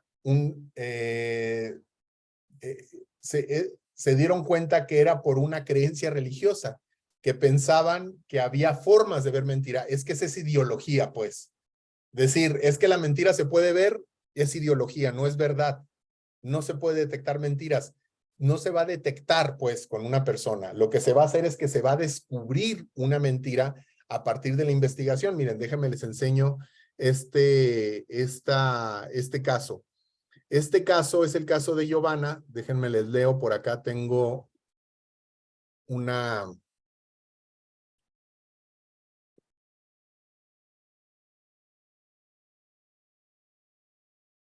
Acá está.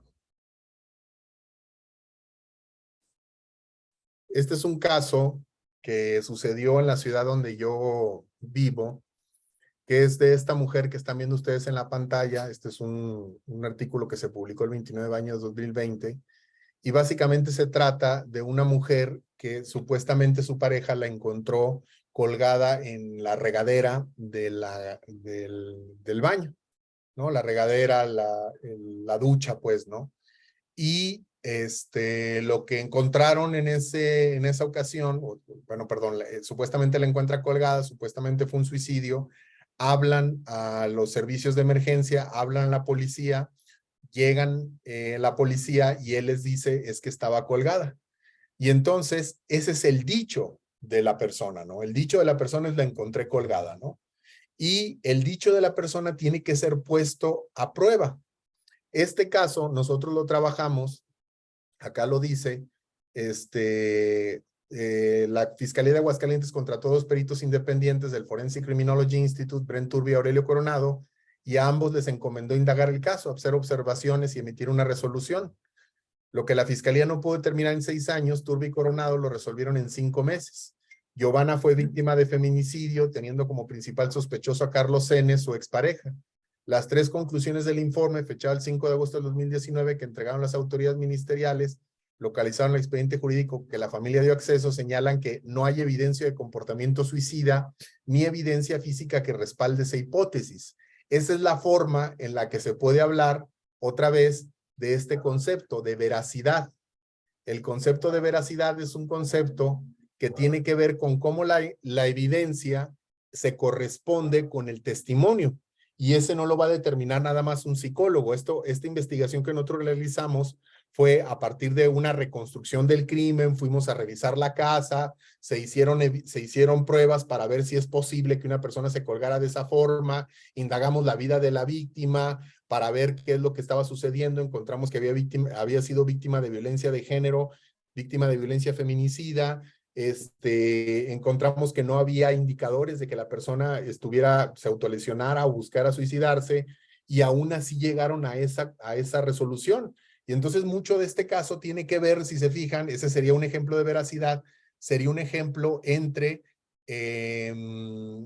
los hechos y los dichos, pues, ¿no? Pero los hechos se tienen que investigar de manera coordinada con diferentes peritos en diferentes contextos para que entonces tenga las condiciones que son las que se necesitan para poder hablar de una verdadera investigación forense. Luego, déjenme regreso, está este otro concepto, el concepto de credibilidad. Este concepto es el concepto que sí tiene que ver con las investigaciones psicológicas. Eso tiene que ver con la cualidad del testimonio, resultado del análisis del contenido conforme a estándares. En concreto, la credibilidad es el análisis del contenido del dicho de la persona. Y del contenido, no necesariamente, y cuando hablo del contenido, pues me estoy refiriendo a lo que la persona dice y reporta que se dice. Regresando, déjenme regreso, al caso de Giovanna, les voy a mostrar cómo. ¿Dónde está? Acá está. Hay un momento, déjenme se los muestro.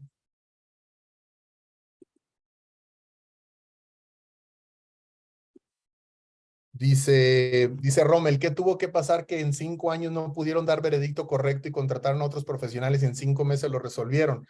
Pues pasa lo que siempre pasa. Lo que pasa es que cerraron el caso en esa vez. O sea, en realidad lo que sucedió es que al día siguiente la fiscalía cerró el caso y dijo, es un suicidio.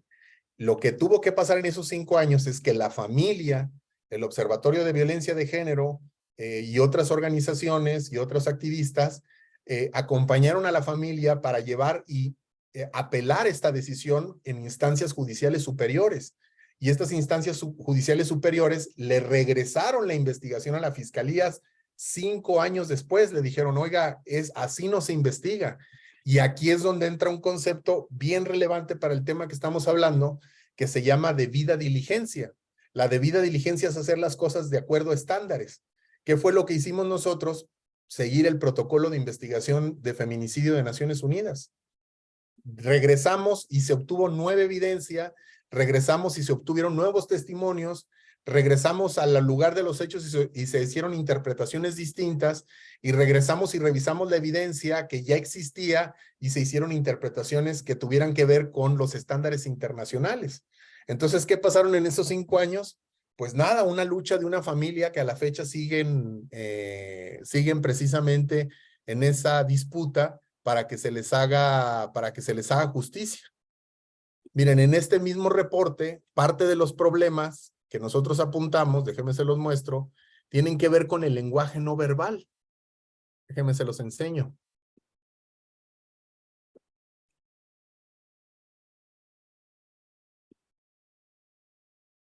Ya está.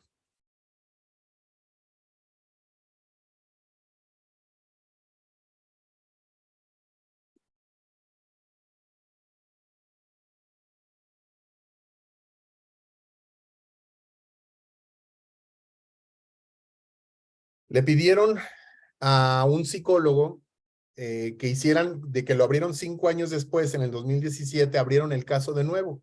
E invitaron a un psicólogo para que hiciera una investigación ahora y le llamaron una autopsia psicológica.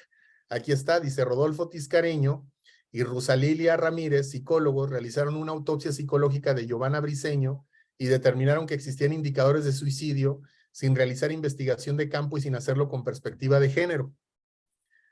Otra vez, importante, si se va a hacer una investigación es relevante que se incorporen los protocolos adecuados. Entonces estamos hablando en este caso la muerte violenta de una mujer, así parezca suicidio, se tiene que investigar como feminicidio. Si se investiga como feminicidio, podemos llegar a la conclusión de que realmente no lo fue, por ejemplo.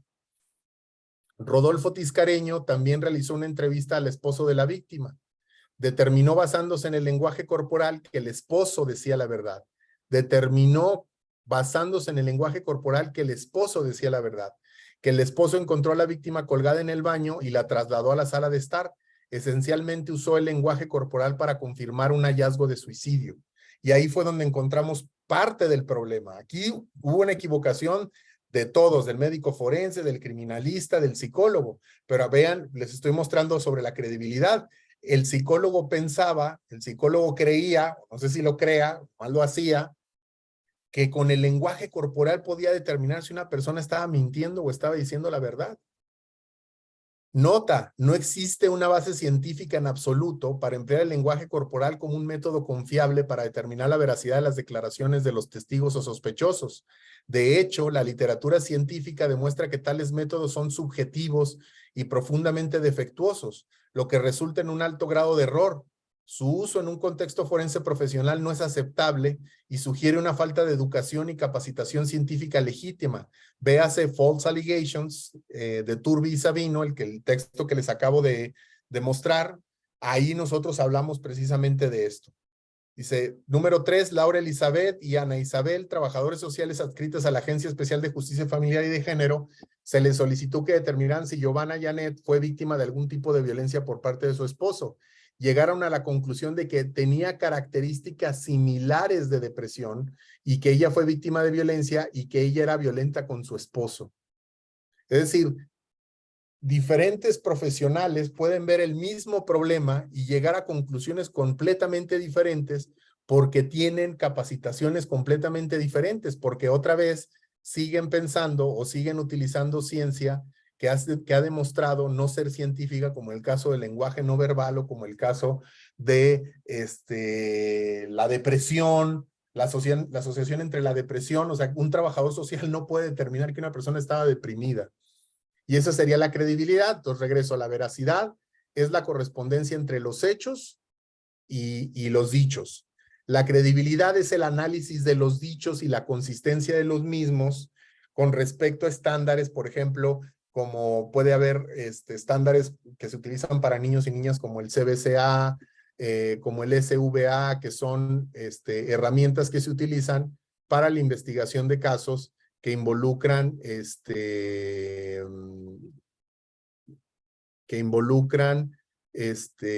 niños, niñas y adolescentes en contextos. Está otro concepto, el concepto de credibilidad. Un momento, aquí está.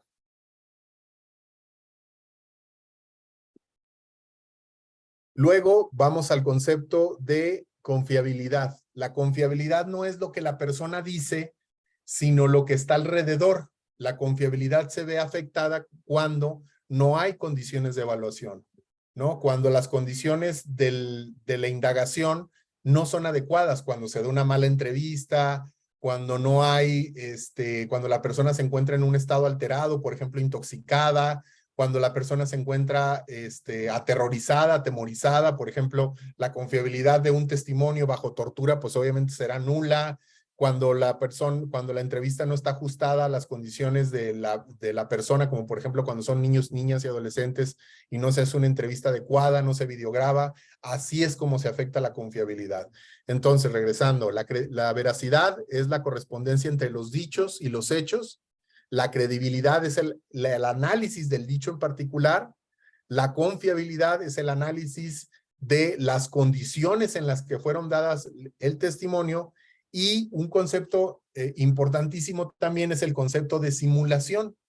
Aquí el concepto de simulación se refiere cuando una persona está engañándote, pero con respecto a tener una condición psicológica o psiquiátrica, o puede ser física, como por ejemplo una lumbalgia, un dolor de espalda. Las personas por diferentes condiciones pueden mentir acerca de su salud, ¿no? Y entonces decir que tienen algún tipo de trastorno, cuando en realidad no lo tienen, ¿no? La simulación entonces es la evaluación de la consistencia de signos y síntomas ante la posibilidad de buscar dar una impresión ante el evaluado de tener una condición psicológica o física distinta a la verdad. Es decir, la persona te quiere engañar y decir que tiene estrés postraumático. La persona te quiere engañar y te quiere decir que tiene depresión, porque quiere dar o quiere presentarse como una víctima de violencia, ¿no? Como una víctima de un delito. ¿Qué es lo que nos dice finalmente, ya para ir cerrando las sesiones del día de hoy? ¿Qué es lo que nos dice el estado del arte? ¿Cómo se debe de hacer investigación? ¿Qué es lo que se está investigando? Bueno, Bondi y De Paulo, en el 2006, les decía yo, hicieron una investigación. Ambos son autores bien relevantes con respecto a la detección de mentira. Hicieron un metaanálisis. Un metaanálisis es aquel en donde se utilizan los datos de diferentes investigaciones para hacer nuevas interpretaciones o nuevo procesamiento de datos y poder encontrar en estos datos otras interpretaciones o las interpretaciones o hacer interpretaciones generalistas de diferentes investigaciones. Y entonces agarraron 206 estudios que involucraban ejercicios de mentirse entre extraños, entre personas que no se conocían. ¿Qué fue lo que encontraron? Que que de manera general el 54% estaba en lo correcto en decidir si una persona estaba mintiendo o estaba diciendo la verdad. Es decir, es un volado básicamente, el 50% de probabilidad. Y ustedes dirán, bueno, pues existen los detectores de mentira. Ah, por cierto, eso es un dato importante que quería platicarles. La última vez que yo estuve en Perú, que fue hace ya bastante tiempo, que habrá sido ya hace algunos 5 o 6 años, tal vez un poco menos, me tocó estar en el Ministerio Público de la Nación dando una conferencia, precisamente creo que hablé de este tema.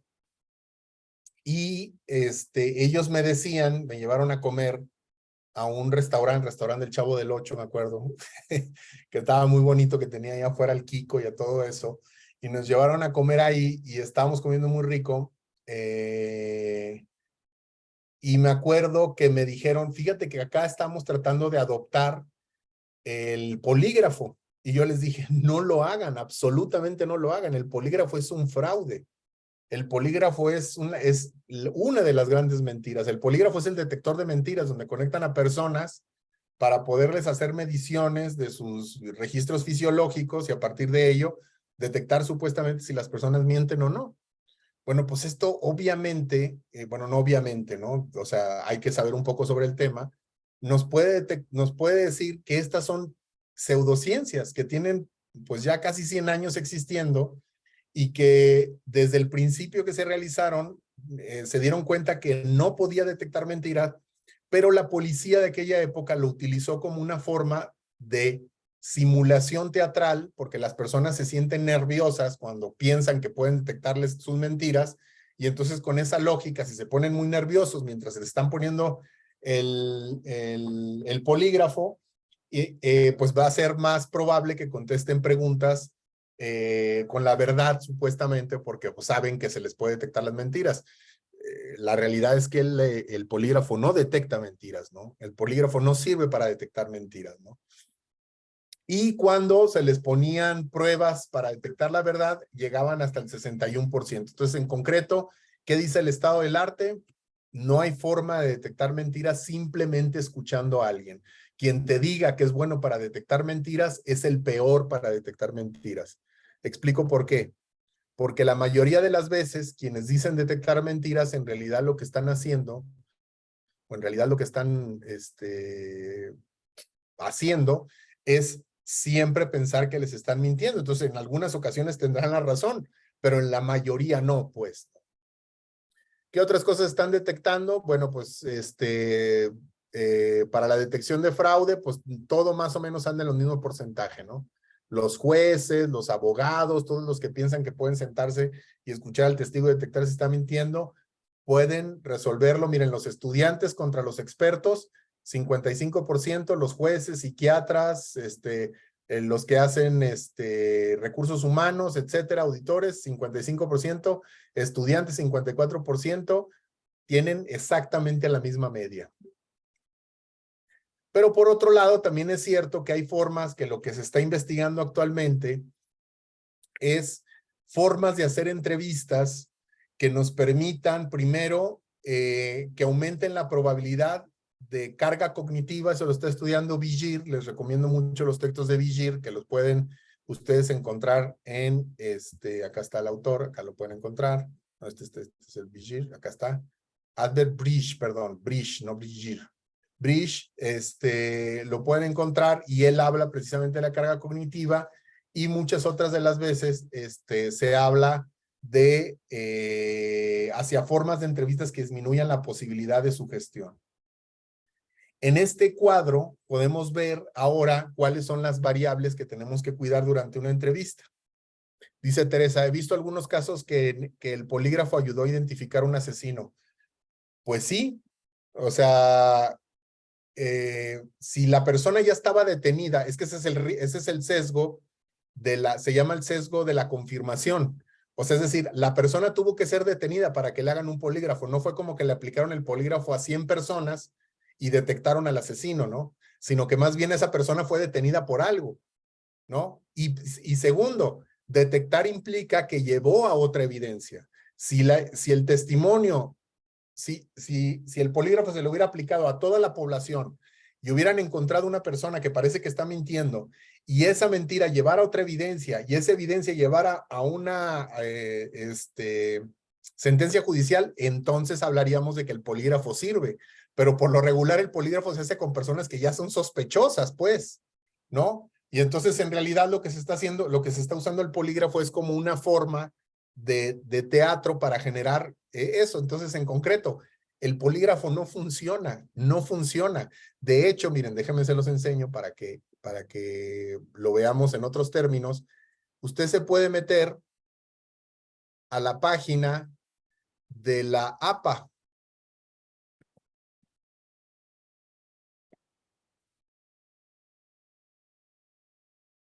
La página de la APA es la Asociación Psicológica Americana. A ver si se los enseño. Mire, aquí está. La APA, o sea, la página de la Asociación Psicológica Americana, tiene una sección que se llama The Truth About Lie Detectors, la realidad acerca de la detección de mentiras. Dice, la mayoría de los psicólogos están de acuerdo que hay muy poca evidencia de que las pruebas poligráficas pueden detectar mentiras. Y entonces hablan de que en algún momento juntaron a toda una serie de investigaciones, se hicieron estudios y se dieron cuenta de que no funcionaba. Dice Romel, ¿el polígrafo en qué etapa de una investigación es utilizado? Al inicio, al final, etcétera. No debe ser utilizado en ninguna parte de la investigación. No funciona el polígrafo.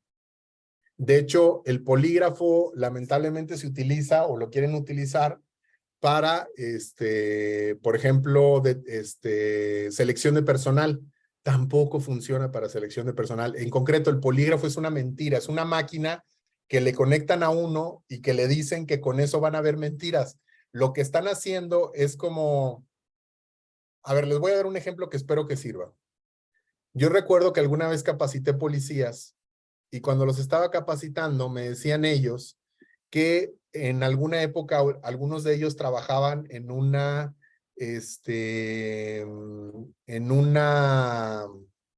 aduana. Y entonces en esta aduana, pues por lo regular existen perros que olfatean, ¿no? Pero un perro que olfatea es un perro muy caro, es un perro que requiere mucho mantenimiento. Y entonces lo que hicieron ellos, en lugar de poner un perro, dice Luis Morales, ¿es un fraude el polígrafo? Sí, es un fraude el polígrafo, es un fraude. O sea, eso está más que comprobado, es un fraude. Nada más piense esto, ¿quién puede estudiar poligrafía? Cualquiera. Es un curso de 6 meses que les dan y se los dan abogados, contadores, psicólogas, trabajadores sociales, criminólogos, a quien sea. No debes de tener ningún tipo de carrera específica. Entonces no es una prueba forense, es una técnica de simulación para que las personas, como les estaba contando, lo que hacían estas personas de la aduana es que tenían un perro amarrado y entonces al perro lo traían y cuando veían ellos que alguien se asustaba con el perro, pues a veces se asustaba. Dice, ¿y para cuál sería su aplicación? Para nada, Luis. Para absolutamente nada sirve el polígrafo. O sea, si detecta el 50% de las mentiras, es lo mismo que poner una persona a escuchar a otra y decir, veían ustedes que en los porcentajes que le estaba mostrando era el 54%. Pues es lo mismo porcentaje de efectividad del polígrafo. Entonces es lo mismo, yo lo he hecho, miren, yo lo he hecho. Yo algún tiempo hice investigación a nivel privado y me acuerdo que entrevistaba a personas que eran acusadas de, por ejemplo, robar dentro de una empresa. Y entonces yo agarraba unos cables y se los daba a las personas y se los ponía en las manos y les decía, y hacía como que estaba viendo la computadora y como que en la computadora yo podía ver si las personas estaban mintiendo o decían la verdad. Y entonces las personas se ponían muy nerviosas y a partir de eso pensaban ellos que yo podía ver la verdad. Entonces algunos de ellos, los más nerviosos, pues te decían, no, sí fui yo, pero no porque yo viera nada en la computadora. Es como cuando tu pareja te dice, mira, ¿me quieres decir algo? O cuando las madres te dicen, es que a los niños mentirosos se les ve en la frente y tú te tapas la frente. Eso es el polígrafo. El polígrafo es una mentira, es un fraude, es un cuento como los otros cuentos que les he estado enseñando, que sirven para simplemente bajar recursos y y dar la impresión de justicia eficiente, ¿no?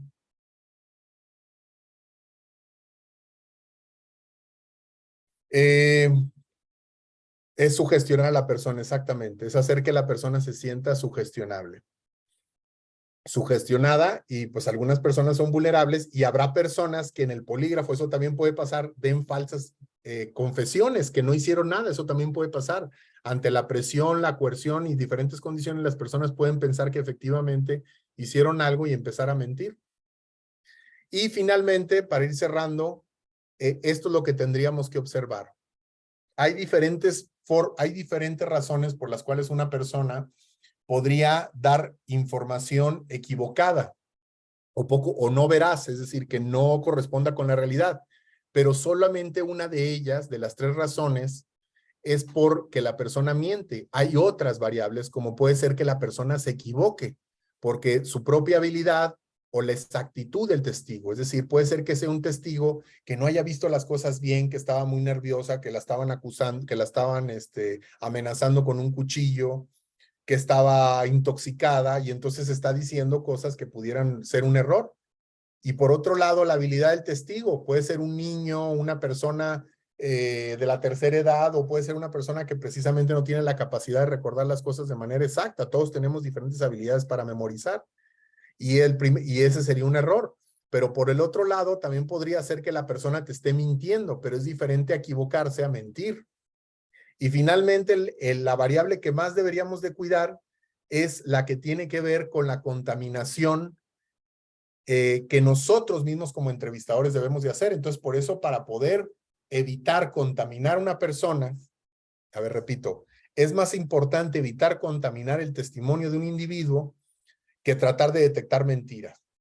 De ahí la relevancia de que nosotros tengamos que recoger la información utilizando protocolos de actuación adecuados, utilizando técnicas adecuadas de entrevista en donde no estemos interrumpiendo a la persona, para que entonces podamos hacer un análisis limpio del testimonio del individuo.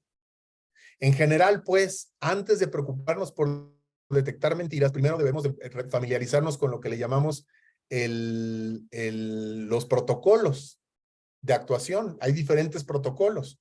En Perú, por ejemplo, a mí me tocó por parte de la Organización Internacional del Trabajo, ahorita estoy capacitando a los peritos peritos psicólogos de diferentes partes de Perú.